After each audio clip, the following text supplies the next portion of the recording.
Lighting is everything. Oh, girl, say it again. Lighting is everything. If I was well lit all the time, my self-esteem would be through the roof. It's a beauty ritual. Hello, and welcome to the Beauty Ritual podcast, the podcast that hosts conversations about age, beauty, and identity in a world where the pressure to conform rises every day. This is your dose of perfection correction. I'm your host, Eva Stassi, and today our guest is Luisi, an Emmy-nominated veteran industry makeup artist who has worked on shows such as The Bachelor, The Golden Bachelor, Lip Sync Dance Battles, Oscar-nominated movies such as Top Gun Maverick, and department-headed shows like Teen Wolf and All My Children. TC is an incredibly experienced makeup artist, but also someone who truly comes from the heart. And I'm so excited that she is on the show today. Welcome to the podcast. Thank you for having me. So I like to start going back into the origin story of how you ended up in the beauty industry, because someone with a resume like yours, that gets totally lost. It's like an afterthought for probably both you and anyone who gets to work with you. Like, where did you start? What got you into makeup artistry? And how did you find yourself in the entertainment industry? So my mom was an artist. And from the time I was a little girl, she was a production potter. So I spent a lot of time in her studio. And I drew and painted and sculpted playing with clay. I mean, I just grew up with that. And we were surrounded by a lot of other artists in her world. And then we left New York City and moved to Woodstock, which had a lot of artists. And so I grew up with artists and musicians, and she just encouraged me to do anything that I really was curious about. So I was able to torture her with different musical instruments, and I loved comic books and animation. I thought I was going to illustrate for Marvel comic books when I was a little kid. But also makeup was a medium, another form of art. And so I was fascinated with it. I just loved it. I loved all the beautiful colors and textures and cases. I taught my girlfriends how to do makeup, and I put it on them I'm talking like 7, 8, and 9, playing with them. I didn't know that women could be makeup artists, because when I grew up, if you looked in any of the magazines or watched a movie, the credits, it was all men. Really? Women did hair, men did makeup for a long time. So I didn't know it could be a career. And later on, I was a dance major, and we had to do our own makeup, which is pretty normal when you dance. And I got to learn about lighting, and I worked summer stock theater. I mean, I had like an artsy background. So I think that's so you had a blend of creativity around you that makes total sense to end up where you did. Yeah. Do you feel like you learned more in those years of experimentation than you ended up learning in makeup school? Did you go to makeup school? I audited classes, and I took private classes later on when I wanted to do film. I actually took class. I was living on the East Coast, and I took class with a woman in New York City called Toby Britton. She taught me how to break down a script and develop a character, continuity, and all those things that I didn't know about. Okay, that's so cool. Yeah. Wow. So I'd saved up for that because I couldn't afford the makeup schools, but I saved up to go stay in New York City. I wasn't living there at the time, and train with her. And it was a great experience. Do they still have that experience out there for people who want to learn that? I don't know. I don't know if I think she's retired. I don't know if other people are offering that, but It's great. I think what I've learned being out here in California is a lot of people that I've met in the industry had a mentor.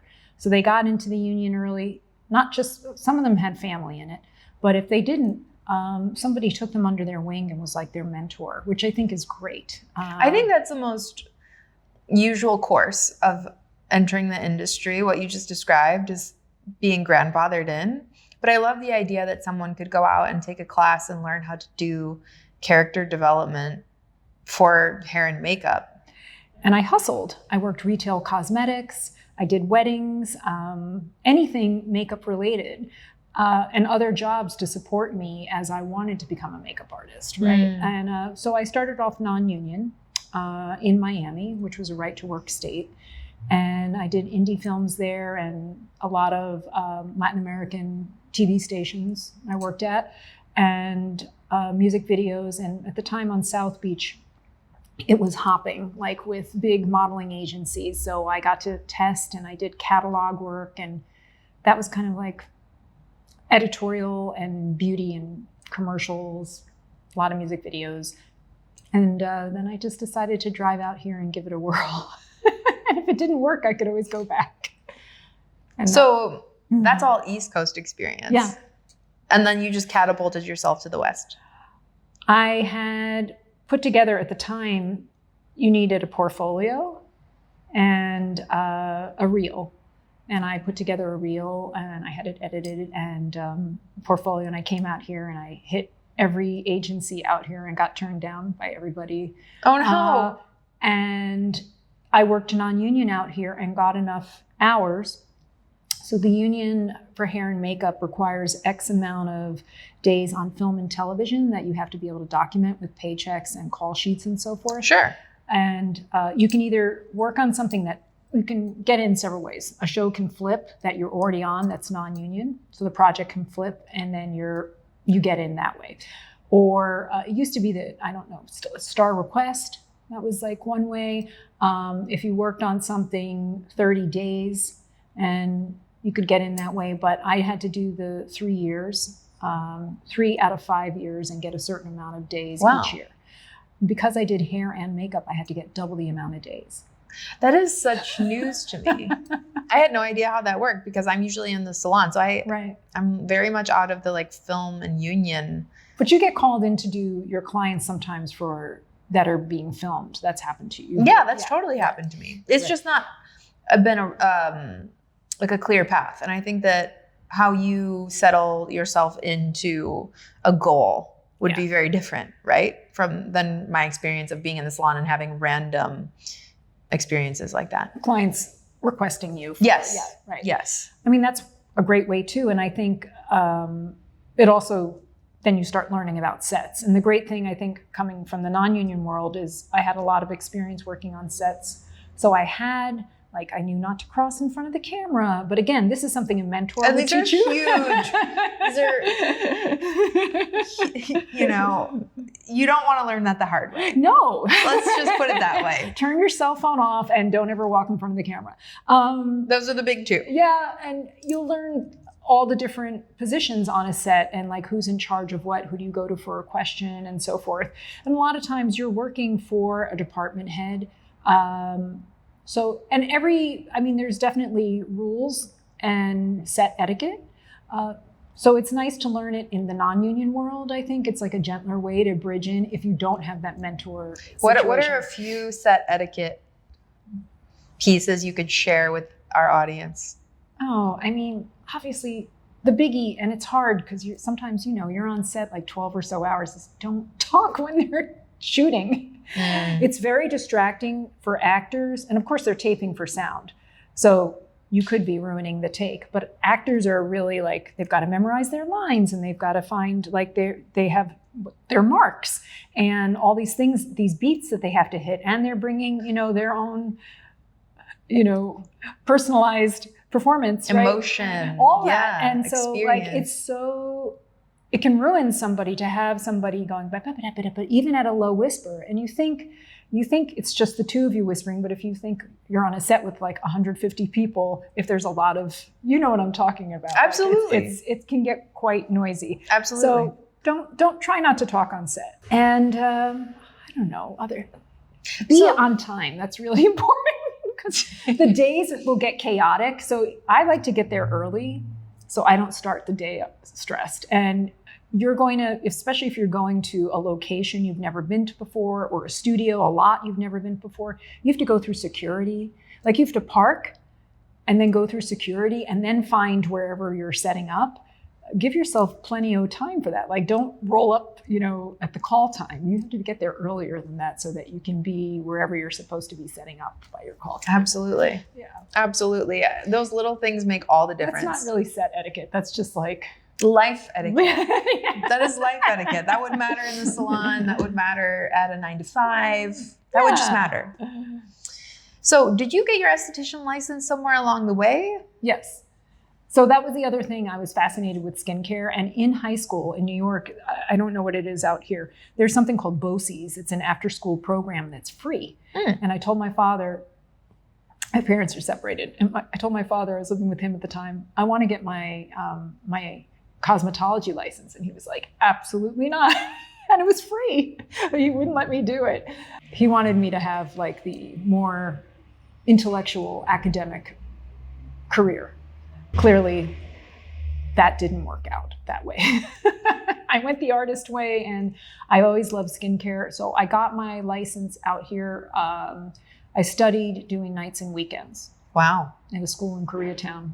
That's amazing. It was. Skincare is so incredibly tied into makeup. And I think that in a way, makeup artists always knew that, but it's only recently that the public has known that via like social media. They're like, oh, skincare is makeup, right? Most people, that would never occur to them, but it's a totally natural trajectory for a makeup artist to like start to dip into skincare once you realize like how married the synergy between those two things. Yes, and when you're a pro makeup artist, there's going to be a lot of times you're going to prep your client's skin. Right. So you have to know about like what's going on with their skin. Are they oily? Are they dry? Like, and each day, depending on what's going on in their life, there's different things that are affecting it. You have to ask them about allergies. So yeah, you should know some basics about skincare. I think it's really helpful to have, because hairdressers need a cosmetology license, but makeup artists don't need any kind of license. Correct. So I found it helpful that, I mean, again, that's something I pursued on my own, but I think it just makes sense. I agree with you wholeheartedly. So do you remember a project or a set that really shaped how you think about beauty and your craft?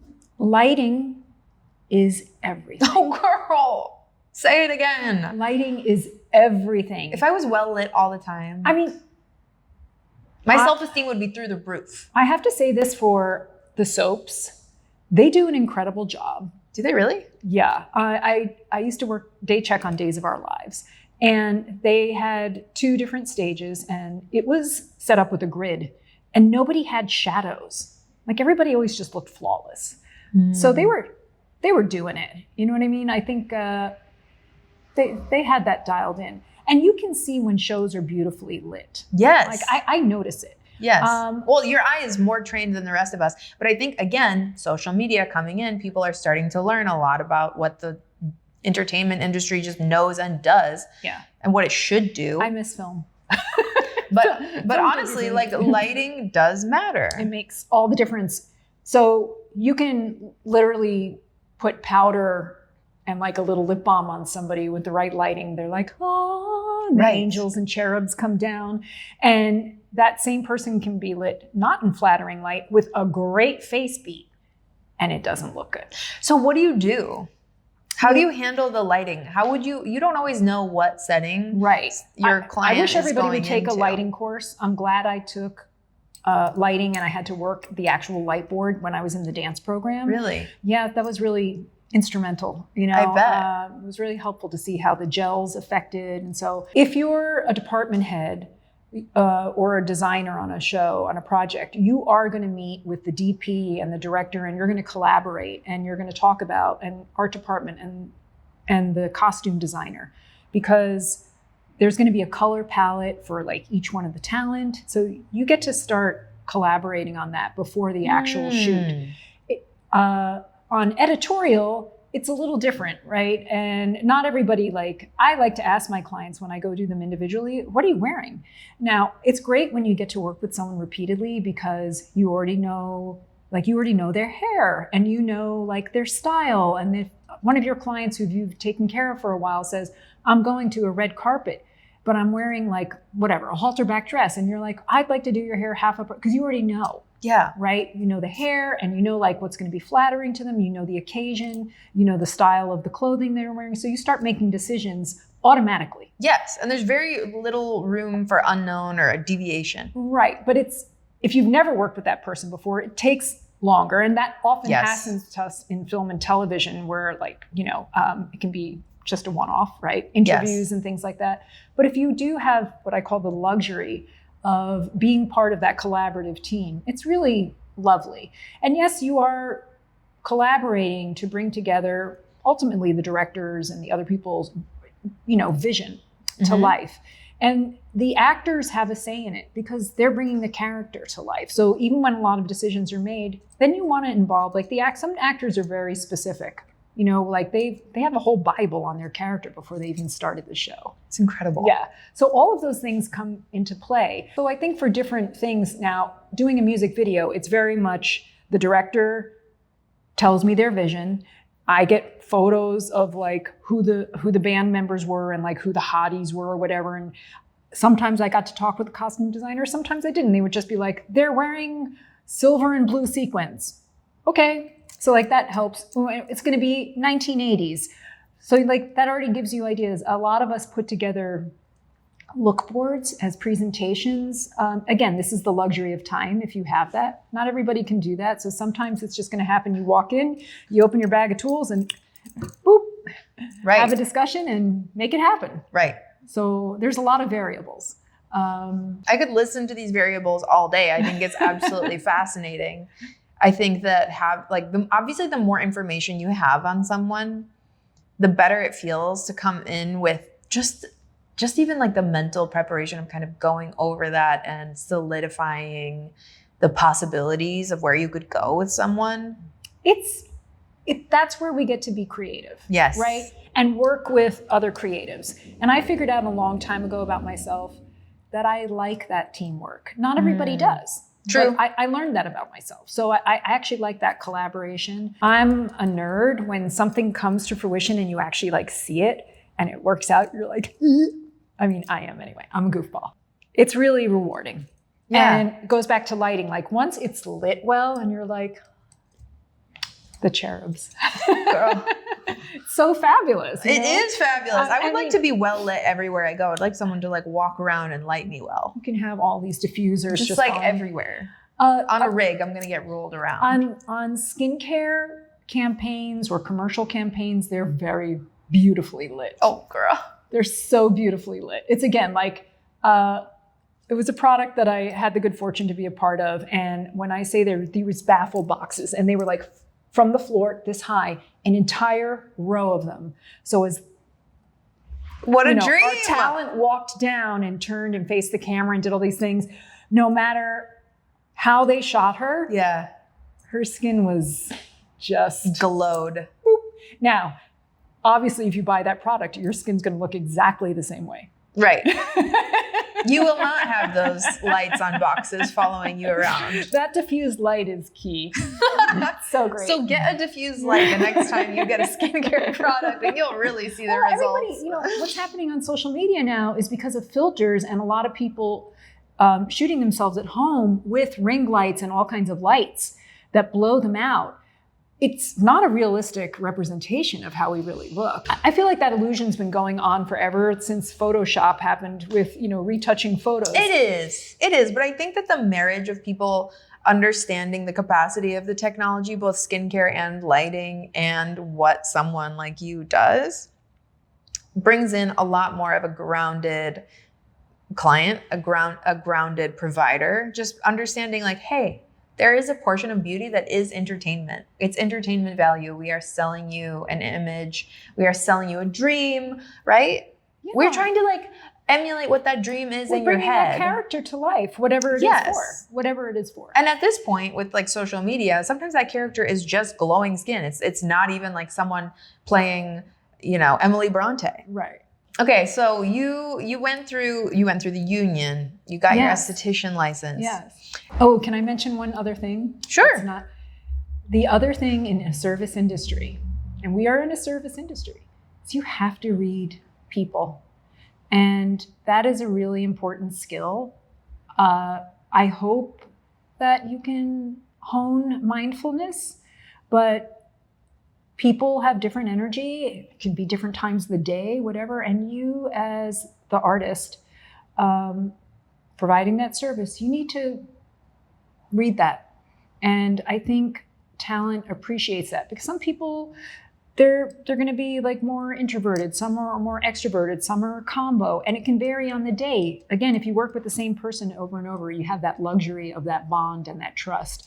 But then like sometimes if they come in, maybe not the day to be like shooting the poop, and just like, you know what I'm saying? Like that is a skill that anybody in this industry should have.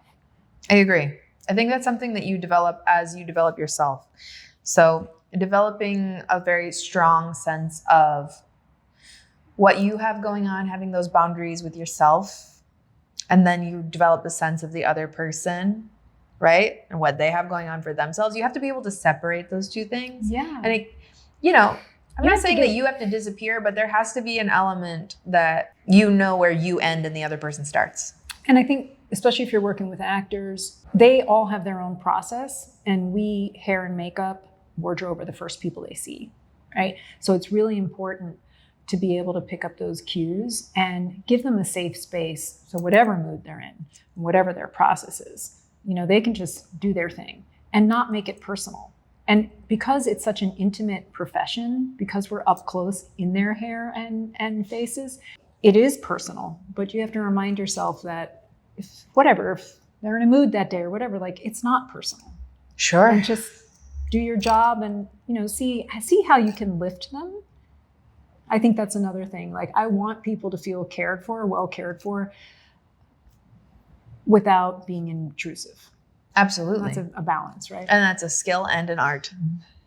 I think we're catching you in an interesting time having this conversation, because you developed your skill in skincare and your skill in makeup, but you've transitioned primarily because of an event in your life into a totally new purview of practice.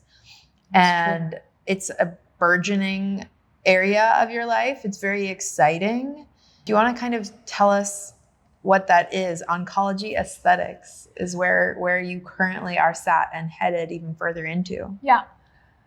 I'm very excited I got certified for Oncology Esthetics with a company called Greet the Day. There's a number of companies that do it.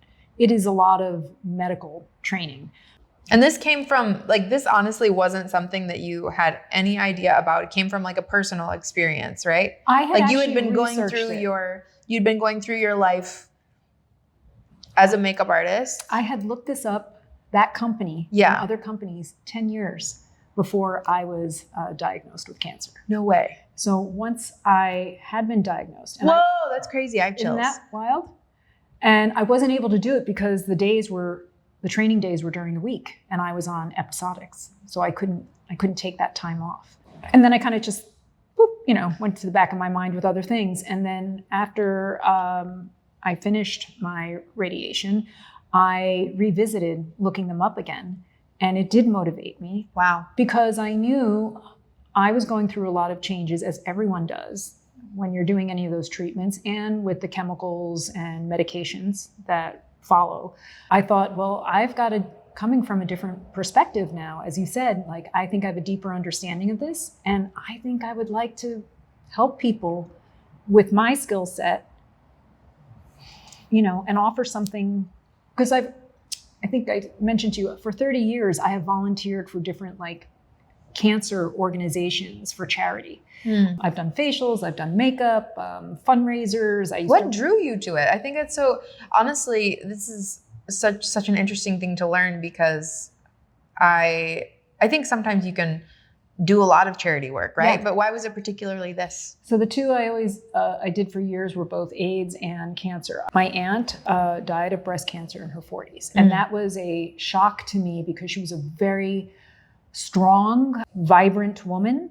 She had a PhD. She was just like a force of life. Mm-hmm. And then other relatives have died of cancer, a number of them in my family. So it was always on my kind of radar. So I started, after her death, I started running 5Ks in honor of her and raising money. But then I realized I can do my makeup and facials for people, sure, to help out. So after my diagnosis and in recovery, I decided to revisit it, and I got that certification, and I'm it's great. And I'm volunteering for S4OE and S4OM, which is a really unique nonprofit that's a nationwide network that anybody who knows anyone with cancer, anyone can go onto their website. And what it does is you put in your zip code and it shows you all the preferred providers, people that have been vetted by them. And they have pretty stringent criteria who can give you a safe and nurturing, caring, facial and or massage, because it takes specialized training to understand all the issues that come up. There's a lot of things that come up when people are in treatment and afterwards. And lymphedema is like one of the biggest ones. You want somebody who knows what they're doing. I haven't had a massage since I've had mine been diagnosed. And I used to get them regularly. Well, I don't think that this is an area that most estheticians know that you can specialize in. Exactly. Because at least in my experience, skincare is a little bit of a one-size-fits-all kind of immediate learning curve, right? You're going for like the basic overview of skin conditions. You're not going into, like, this to me is a whole other dimension of specialization. So, you might briefly cover it in school now. I'm not even sure. I mean, no, it's not taught in school now. I'm helping spread awareness about it. That's part of my purpose right now. So that's huge. That's why I feel very excited. I feel excited hearing it. Thank you. So what are some common misconceptions? Let's start there. Let's actually clear this up. What are some common misconceptions people have about skincare during cancer treatment?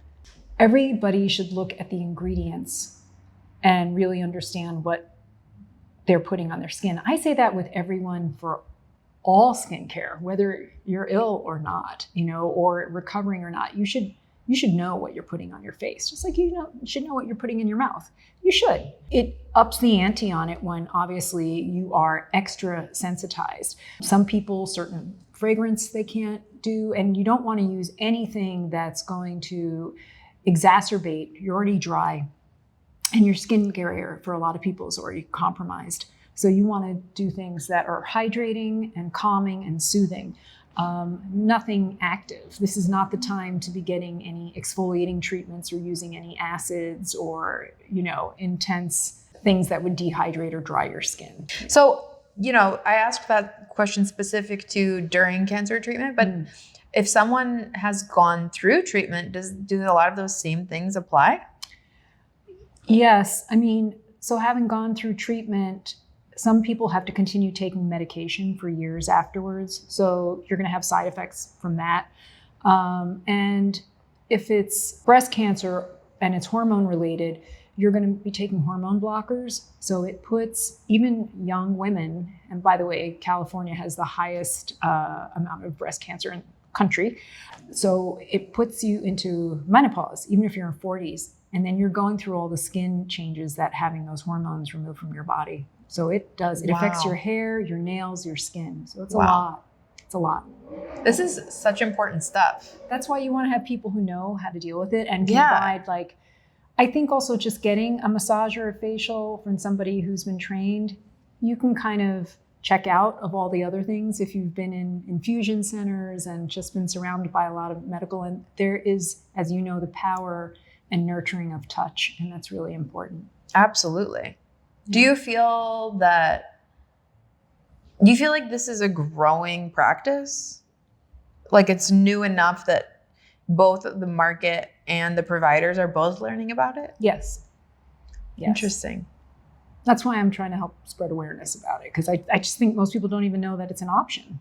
I know people with cancer who didn't even know, oh, wait, there's people who do this? Yeah. Yeah. Where do you see this field in the next 10 years? I think that every city should have a number of people that you can choose from who've been trained this way. I wish hospitals and insurance covered it, like that they had programs. I know hospitals now, a lot of them have cancer centers. I know here at Disney, they'll help people with wigs, and they do have a day of beauty for them. Mm-hmm. But to have something on a regular basis to offer those services. Like a normal practice. Yeah. Yeah. At least once a week to have people just have access to come in, I think would be amazing. Or a facility that could provide that. Yeah. Right. But if they're already, I could see that totally coming to fruition, because if they're already leaning in that direction, I've heard of other organizations that have done like spa days and treatment days. Yeah. And they have to be educated. They have to know. Not everyone is. Really? Yeah. Why is that? I just think that it hasn't been given a whole lot of thought. They know that there's products that they can use, because often skincare lines will sponsor those things. Yes. And they know that that's how I know about them. Right. And they know that there's products that they can use that are safe to be used during treatment. They're gentle enough that people can be using them while they're getting radiation and chemotherapy and afterwards. So we know that. But I don't know if they know specific training for it. I can't speak for anyone. I just know that this was a specialized, field that a lot of people aren't even aware of. Sure. Yeah. As you're heading more into the spa, because essentially that's what's happening, what do you think you've brought with you from film and TV into this new space? Have you left more than you brought? Tell me, what's the combination? I think they're two different worlds. I think, here's the other thing. If you're going to be in this industry, you have to be a business person. It's great to be an artist, but you also have to be a business person. So I think for myself, managing my business is what I bring. The makeup industry is a business, and the skincare, facials are a business. And you have to treat it like a business and be intelligent about how you go about it. Of course. Yeah. Yeah. I always ask a couple questions at the end of the episode. Okay. And the first one is TC now, going back to TC at the beginning of her career and her time as an artist. If you could tell her something about what you know now through all your experience, what would you tell her? Don't worry. It's all going to work out. I think I should have sought mentors. I didn't know about networking and mentors. Oh, that's huge. And now... Both of those pieces are huge, by the way, because we spend way too much time worrying. Yeah. A favorite book of mine is called The Big Leap. And he has a little workbook. And I swear to you, there's a little blurb every day. And half of what you do is just practice not worrying. Yeah. The landscape in your mind, there's a great thing that keeps coming up in my feed that says, if you can spend all that time worrying, why not spend all that time thinking something good's going to happen? Perfect. Yes. Yeah. And the last one is, what does beauty mean to you? I think at this point in my life, working on internal beauty is always, it starts in there. And then, this is gilding the lily, right? I love hair and makeup. I love it. I love clothes. I love, it's fun. But, and it reflects all different sides of me. The beauty is inside of somebody. And sometimes we get that opportunity where we get to really bring it out through our hands for different people. And it's fun. I think it's fun finding each person's unique beauty. That is gorgeous. Thank you so much for tuning into this episode of the Beauty Ritual Podcast.